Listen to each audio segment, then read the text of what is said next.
തെക്കൻ ജില്ലകളിലും നാശം വിതച്ച് മഴ. പത്തനംതിട്ട തിരുവല്ലയിൽ വൈദ്യുതാഘാതമേറ്റ ഒരാൾ മരിച്ചു. തിരുവനന്തപുരത്ത് ഹോട്ടലിന്റെ മതിലിടിഞ്ഞ് സ്ത്രീക്ക് പരുക്കേറ്റു. ആലപ്പുഴയിൽ വീടുകൾ തകർന്നു.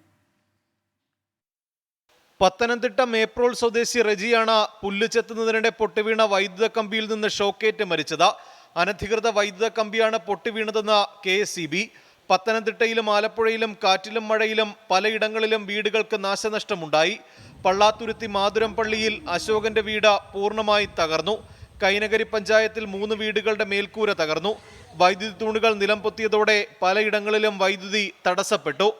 കോട്ടയം ജില്ലയിൽ ഇന്നലെ മാത്രം 25 വീടുകളിലേക്ക് മരം വീണു. കോട്ടയം ജില്ലാ ജനറൽ ആശുപത്രി മോർച്ചറി കെട്ടിടത്തിന് മുകളിലേക്കും മരം വീണു.